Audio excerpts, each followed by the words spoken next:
Bon, Président, c'est le communiqué, il dit Noël, tous les dangers pour l'économie. C'est véritablement le gros danger ici à Bordeaux. C'est le grand danger parce qu'il y a beaucoup d'incertitudes, évidemment, sur cette période tellement attendue et tellement espérée pour nos commerçants, puisque c'est la période la plus forte de l'année, bien sûr. Et donc, c'est le gros danger parce qu'on a une instabilité sociale. Et on a vu ce qui s'est passé samedi. Et donc, nos commerçants et nos associations de commerçants sont à cran et sont épuisés. Et quand les gens sont épuisés, ils peuvent faire beaucoup de choses. Et donc là, il y a une fatigue, un écœurement par rapport à l'espérance qui était née du déconfinement et de la réouverture des commerces, et puis ce qui s'est passé samedi soir. Donc, et c'est pour ça qu'on a fait la réunion d'hier soir avec Madame la préfète et le maire de Bordeaux, de façon à essayer de donner des réponses à ces commerçants qui n'en peuvent plus. Ils sont vraiment fatigués. Et certains ont pris la parole hier en étant en larmes. Donc, c'est pas du cinéma, quoi. C'est la vérité de tous les jours. Aujourd'hui, la réponse, c'est quoi que vous pouvez apporter à ces commerçants à quelques jours du Black Friday? Malheureusement, on n'a pas de réponse concrète à donner, et notamment par les représentants de l'État, la représentante de l'État, Madame la préfète, et le directeur de la sécurité du territoire, Patrick Mérès, et le maire de Bordeaux, qui était également à nos côtés hier soir. C'est que nous avons des lois en France, nous sommes un pays avec beaucoup de lois, et la loi ne peut pas donner l'autorité à la préfète d'interdire des manifestations aussi contestables ou pas qu'elles soient. Donc, c'est extrêmement compliqué d'expliquer aux commerçants qu'il faut vivre avec, et qu'au milieu de ces manifestations, la plupart pacifiques, il y a des casseurs qui s'intègrent et qui viennent là pour détruire. Et il est extrêmement difficile de faire comprendre à ces commerçants qu'il va falloir vivre avec ça, et peut-être tout simplement vendredi et samedi prochain, puisque vendredi, il y a une manifestation qui est déjà déclarée, et samedi, 3 autres manifestations qui sont déclarées. Donc, il y a une grosse inquiétude encore pour ce week-end. Malgré tout, qu'est-ce que vous pouvez faire, vous, en tant que Chambre de commerce et d'industrie, pour aider ces commerçants à passer le cap en espérant qu'il n'y ait pas de problème?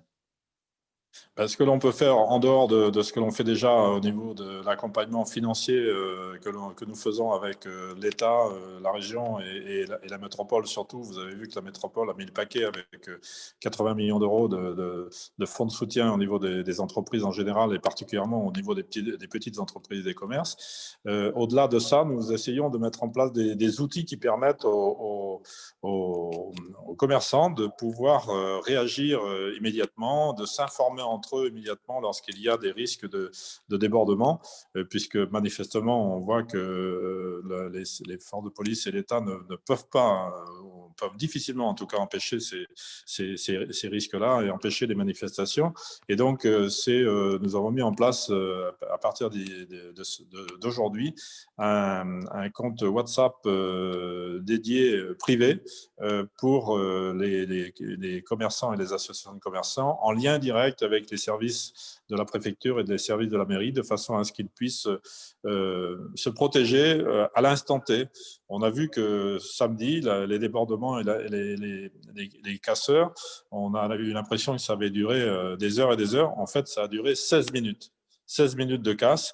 Donc, à défaut de pouvoir les empêcher ou de les maîtriser, ce que je déplore, mais à défaut de pouvoir faire ça, il faut que les commerçants puissent s'informer entre eux et avoir des remontées directement auprès des forces de police pour qu'ils puissent, entre quelques mètres sur une rue piétonne, pouvoir se protéger, fermer pendant 20 minutes, une demi-heure pour se protéger, et ensuite pouvoir ouvrir en toute sécurité. C'est le seul outil aujourd'hui que l'on a trouvé et que l'on met en place dès aujourd'hui pour essayer d'aider physiquement, matériellement les commerçants, et qu'ils ne soient surtout pas seuls. Et nous avons eu hier soir des commerçants qui ont pris la parole et qui ont expliqué ce qui s'était passé. Mais on avait des présidentes et présidents d'associations qui étaient en pleurs. Donc, il faut comprendre le désarroi de ces commerçants. Souvent, ce sont des petits commerces où les gens ont mis toutes leurs économies. C'est l'économie d'une vie. Donc, il faut les aider le maximum. Aujourd'hui, après un an de gilets jaunes, après un an de crise sanitaire, parce que c'est aussi le cas, ça fait 2 ans, qu'est-ce que vous pouvez dire en tant que président sur l'état du commerce à Bordeaux?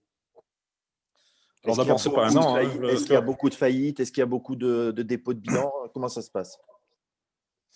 Oui, alors d'abord, c'est pas un an, hein, parce qu'on oublie vite, mais ça fait maintenant, les Gilets jaunes, ça fait 2 ans. Oui, c'est ça, c'est un an de gilets jaunes, un an de crise sanitaire, donc ça fait 2 ans. Oui, plus Oui. entre-temps les manifestations pour les retraites. Donc, ce qu'il faut savoir, ce qu'il faut noter, c'est que ce que nous a expliqué Madame la préfète et le directeur de la sécurité du territoire, c'est que Bordeaux, quand vous dites Bordeaux et que vous êtes dans le business international, par exemple, c'est mon cas au niveau notamment de Vinexpo, par exemple, lorsque vous allez à l'autre bout du monde et que vous dites que vous habitez à Bordeaux, Bordeaux, c'est waouh! Ah, vous habitez à Bordeaux, waouh! Et Bordeaux, c'est devenu waouh aussi pour les casseurs organisés. C'est le constat qui a été fait hier par le directeur de la sécurité du territoire en disant que c'est the place to be, malheureusement, pour les casseurs. Donc voilà, il faut donc faire avec et s'organiser pour qu'on puisse essayer de faire en sorte qu'il y ait le moins possible de casseurs, en tout cas qu'il n'ait pas possibilité de casser. Sur ce sujet, avant de répondre à votre question, je voudrais rappeler aussi, quand même ici, sur votre antenne, la responsabilité des organisateurs de manifestations. Un organisateur de manifestation, à partir du moment où il a la réponse favorable, et souvent c'est le cas parce que la préfète nous a expliqué qu'elle ne pouvait pas interdire une manifestation officiellement déclarée, les organisateurs sont responsables pénalement de ce qui se passe pendant la manifestation. Donc attention à la maîtrise des manifestations. Après, sur l'état des commerces, évidemment, les commerces sont fragilisés, ils ont des problèmes de trésorerie, mais avec tout ce qui a été mis en place, d'abord par l'État, il faut le reconnaître, par la région de Nouvelle-Aquitaine et par la métropole sur le fonds notamment des 80 millions qui a été voté vendredi dernier, les aides fonctionnent. Les aides fonctionnent puisque aujourd'hui, sur l'ensemble du département, nous avons 84 000 entreprises sur le département de Gironde. 58 000 ont été aidées d'une façon ou d'une autre. Et aujourd'hui, nous avons eu effectivement, au niveau du tribunal de commerce, monsieur le président du tribunal de commerce m'expliquait l'autre jour que nous avons eu un pic d'un certain nombre de dossiers d'entreprises en difficulté il y a 15 jours qui ont été amenés devant le tribunal. Mais c'était des dossiers qui venaient de jugements qui avaient 3 à 4 mois. Donc, c'est des chiffres qui ne sont pas forcément bons par rapport à la réalité d'aujourd'hui. La réalité d'aujourd'hui, c'est que on croise les doigts, mais nous n'avons pas plus d'entreprises en difficulté réelle et sérieuse, donc qui sont obligées de se mettre sous la protection du tribunal, que l'année dernière à la même époque. Donc, ça veut dire que les aides diverses et variées, et Dieu sait si elles sont compliquées à comprendre, mais elles se cumulent et elles se complètent, ces aides fonctionnent et il faut continuer. Et nous avons lancé la plateforme de la métropole dès hier et ce soir même, nous allons donner la liste des entreprises qui peuvent bénéficier des aides de la métropole. Donc, vous voyez, ça va très vite. Moi, ce que je lance comme message, c'est que ces aides, elles existent, elles ont été mises en place. Je considère que les politiques ont fait le job. C'est jamais assez, mais ils font le job à tous les niveaux. Maintenant, je demande aux entreprises de faire aussi leur job, c'est-à-dire de passer, un quart d'heure, 18 minutes au maximum sur une plateforme pour déclarer de façon à bénéficier des aides. Les chèques des aides ne peuvent pas être un chèque en blanc. S'il y a une réglementation, il faut que ça soit du déclaratif avec quelques pièces justificatives. Et, et ensuite, nous, on s'occupe de gérer les fonds et de gérer les dossiers pour vérifier que ces dossiers sont bien conformes à ce qui a été voté. Donc, prenez-vous par la main, faites ces demandes.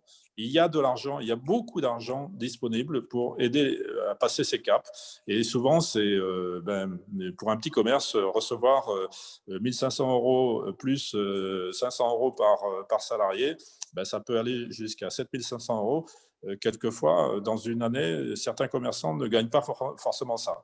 Donc, faites les demandes, c'est un service, ça marche, ça fonctionne et il y a de l'argent pour passer ce cap.